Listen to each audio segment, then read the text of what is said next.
Hey everybody, what's going on? It's Randy Wolfe. Let's be real. Something's broken in today's housing market. Think about it.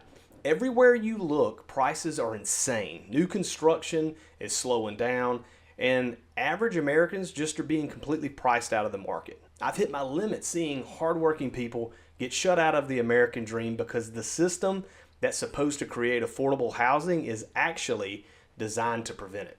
Now, I've been investing in real estate for years, buying, flipping, renting properties, flipping land, those sort of things. And what I'm seeing right now is unlike anything I've ever seen. It's not just the price of materials or interest rates, it's a full-blown structural problem that's been decades and decades in the making. Unless we start talking about what's really causing this, it's only going to get worse. So in this video, I'm going to break down exactly why homes cost what they do, the hidden forces pushing affordability out of reach, and what has to change if we ever want to make home ownership possible again for the average person. Now, before you click off and think, oh, here we go again, just another housing rant, hang on for just a second. I'm going to show you a simple way to look at housing that'll completely change how you see prices, and it'll make those headlines that you're seeing finally make a little bit more sense. Now, most people look at home prices and say, houses used to cost $30,000. Now they're $400,000. What the heck happened? Well, first you got to think those homes we build today are not the same homes that we built in the 1950s. Back then, the average new house was about 950 square feet. It had one bathroom, no garage, no AC, and no granite countertops either. Now today, the average new home is closer to 2,700 square feet. It's got 3 bathrooms, 2-car garage, energy efficient everything, and so on and so on. We've turned a basic starter home into mini mansions. And that cultural shift alone doubled the price tag before we even talk about inflation. But that's just the surface. If that were the whole story, we could stop right here and say, well, homes got bigger, so they got more expensive, end of story. But the truth goes way deeper. And the next part is what almost nobody talks about. Now, in about 30 seconds, I'm going to show you a real-world example of how a so-called $180,000 house magically turns into a $370,000 house before it's even listed, and how once you see the math, you'll understand exactly why nobody's building entry-level homes anymore. Here's the part that nobody wants to hear. It's not Wall Street making homes unaffordable.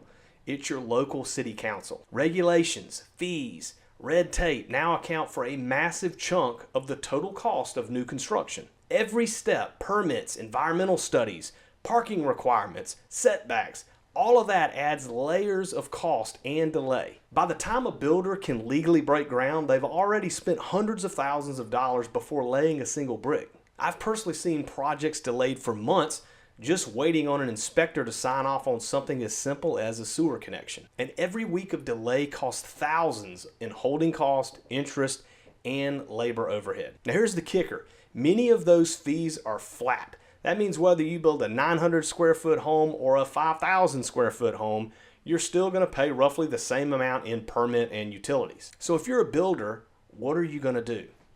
You go big, because building small doesn't really make any sense anymore. That's why every new neighborhood you see looks luxury. It's not always greed. Sometimes it's actually survival for the builders. Now, back in the 1950s, the average home cost about 3 years worth of income. Today, that same house costs 7 to 10 years of the average salary. Land value has skyrocketed. Labor is scarce. Materials are super expensive. And on top of that, we've built a wall of regulation that slows everything down. Strict zoning keeps developers from building smaller, more efficient homes. We built a system that really rewards expensive projects and punishes affordability. And yet, instead of fixing it, we get hit with distraction headlines. Wall Street is buying all the homes. No, it's immigration. No, it's greedy landlords, etc., etc. Now, stick with me here, because in the next 2 minutes, I'm going to flip one of the biggest housing myths on its head, and I'm going to show you how you can actually use the knowledge to your advantage as a small investor. Because here's the deal. If you learn how to buy, rehab, rent, refinance, and repeat, the BRRRR method, you can build real wealth even in a market like this. Now, if you want my free BRRRR guide that breaks down the entire process step by step, just comment BRRRR down in the comments below, and my team will make sure you get access to that for absolutely free. Now let's talk about those myths for a minute. You've probably heard Wall Street's buying up every single home. It sounds scary, right? But the truth is, institutional investors own less than 2% of single-family rentals nationwide. The rest of those rentals are owned by mom and pop landlords, retirees, and small investors, people like you and me. Sure, in some hot zip codes, big money plays rough, but blaming Wall Street for the entire mess, now that's like blaming one raindrop for a flood. This affordability crisis is a perfect storm. Decades of underbuilding, really since 2008, artificially low interest rates that locked sellers in, regulation overload that makes development painfully slow, and a culture that expects every home to look like a model home. Put all that together, and it's no wonder that home prices have gone through the roof. But here's the good news. This is fixable. We can fix this, but it starts with policy and practicality. So number one, streamline permits. One department, one clear process, one timeline, no more 6-month waits to hang drywall and that sort of craziness.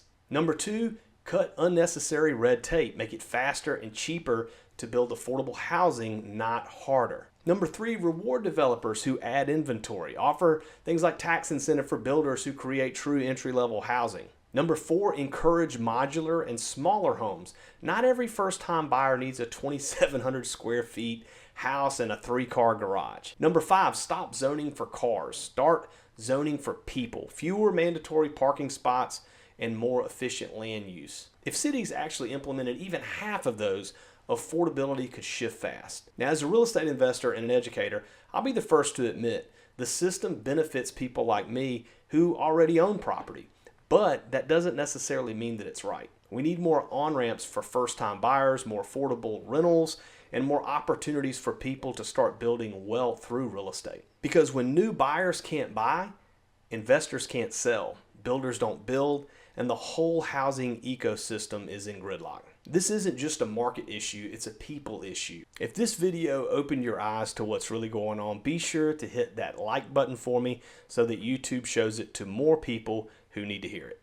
And remember, if you want my free BRRRR guide, just comment the word BRRRR down below and I'll get that over to you as soon as possible.